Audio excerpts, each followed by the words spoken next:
కార్మిక సోదరులందరికీ ఏఐటీసీ తెలంగాణ రాష్ట్ర సమితి తరపున విజ్ఞప్తి. మనము జాతీయ కార్మిక సంఘాల పిలుపులో భాగంగా డిసెంబర్ 29, 2023న ఢిల్లీలో నిర్ణయించిన ప్రకారం ఫిబ్రవరి 16 నాడు దేశవ్యాప్తంగా నిరసన కార్యక్రమాలతో పాటు సమ్మెలు, గ్రామీణ భారత్ బంద్ నిర్వహించేందుకోసం నిర్ణయించిన దానిలో భాగంగా ఈ రాష్ట్రంలో తెలంగాణ రాష్ట్రంలో కూడా ఆ కార్యక్రమాన్ని విజయవంతం చేసేందుకోసం ఇప్పటికే లక్షలాది కరపత్రాలు వేసి ప్రజలకు పంపిణీ చేయడం జరిగింది, కార్మికులకు పంపిణీ చేయడం జరిగింది. అందులో ప్రధానంగా బీజేపీ కేంద్ర ప్రభుత్వం ఏదైతే ఉందో అది కార్మిక ప్రజా వ్యతిరేక విధానాలని, అదేవిధంగా రైతు వ్యతిరేక విధానాలను అవలంబిస్తున్నందువల్ల ఈ ప్రభుత్వం ఎంత మాత్రం కూడా ఉండడానికి వీలు లేదనేటువంటి ఒక ఉద్దేశంతో ఈనాడు బీజేపీకి వ్యతిరేకంగా ప్రచారం చేస్తూ ఈ యొక్క కార్యక్రమాన్ని చేస్తున్నాం.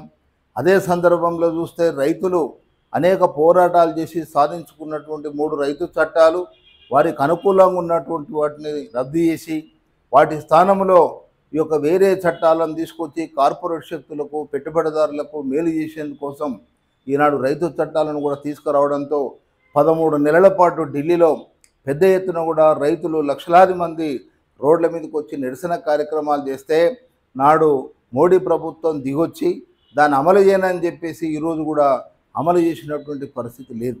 అదే సందర్భంగా చూస్తే కార్మికులు అనేక పోరాటాలు, ఉద్యమాలు చేసి సాధించుకున్నటువంటి 44 కార్మిక చట్టాలలో 29 కార్మిక చట్టాలను మరి కార్మికులకు ప్రయోజనం కలిగించేటువంటి చట్టాలను రద్దు చేసి వాటి స్థానంలో 4 కోట్లను తీసుకొచ్చి ఈనాడు మోడీ ప్రభుత్వం కార్పొరేట్లకు, పెట్టుబడిదారులకు మేలు చేసి కార్మికుల యొక్క హక్కుల్ని కాలరాస్తున్నటువంటి పరిస్థితి మీద ఇప్పటికే ఈ దేశంలో అన్ని కార్మిక సంఘాలతో 26 సార్లు పెద్ద ఎత్తున కూడా సమ్మెలు చేసి ధర్నాలు, ప్రదర్శనలు, నిరసన కార్యక్రమాలు ఇవన్నీ కూడా చేసి కేంద్ర ప్రభుత్వానికి వ్యతిరేకంగా కార్మిక వర్గాన్ని ప్రజలను ఒక పక్క నిలబెడుతుంటే కేంద్ర ప్రభుత్వం అదే దూకుడుతోటి ఈనాడు కార్మిక ప్రజా వ్యతిరేక విధానాలను అవలంబిస్తుంది. దానికి వ్యతిరేకంగానే ఈ యొక్క ఫిబ్రవరి 16వ తారీఖు నాడు దేశవ్యాప్తంగా సమ్మె జరుగుతుంది. దీనిలో భాగంగానే మన తెలంగాణ రాష్ట్రంలో మరి కరపత్రాలు, వాల్ పోస్టర్లు ఇప్పటికే పంపిణీ చేసి అవన్నీ కూడా ప్రజల్లో, కార్మికులలో, కార్మిక వాడలలో మరి పెద్ద ఎత్తున కూడా ప్రచారానికి ఉపయోగించడం జరిగింది. అదేవిధంగా రేపు 11వ తారీఖు నాడు మొత్తము రాష్ట్ర వ్యాప్తంగా 2 లక్షల మందికి ఏదైతే ఈ యొక్క ప్రజలకు, కార్మికులకు సమాచారం అందించు కోసం ఆన్లైన్ మీటింగ్ ఒకటి ఏర్పాటు చేసినాం.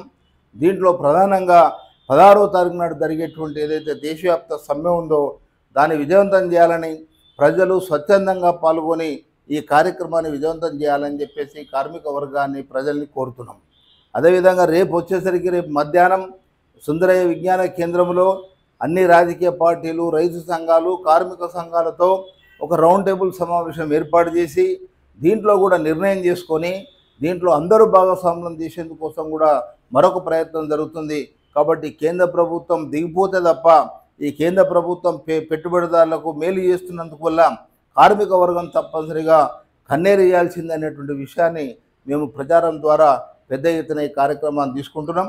ఫిబ్రవరి మరి ఏదైతే 16 తారీఖు ఉందో ఆ రోజు దేశవ్యాప్తంగా గ్రామం నుంచి, మండలాల నుంచి, జిల్లా కేంద్రాలలో కూడా పెద్ద ఎత్తున కార్మికులు, ప్రజలు, రైతులు, వ్యవసాయ కార్మికులు, ఉపాధి హామీ కార్మికులు సమైక్యంగా కలిసి వస్తున్నారు. పెద్ద ఎత్తున ఆందోళన దిగుతున్నారు. ఈ యొక్క ఆందోళన ఈ కేంద్ర ప్రభుత్వానికి బుద్ధి చెప్పే విధంగా, దానికి ఆ విధంగా కూడా చేసేందుకోసం ఈనాడు పెద్ద ఎత్తున ఈ సమ్మె జరుగుతుంది. కాబట్టి ఈ సమ్మెను విజయవంతం చేయాలని, ఈ సమ్మెలో అందరూ భాగస్వాములై మీరందరూ కూడా కేంద్ర ప్రభుత్వానికి వ్యతిరేకంగా నిలబడాలని చెప్పేసి ఏఐటీసీ తెలంగాణ రాష్ట్ర సమితి తరపున కోరుతున్నాను.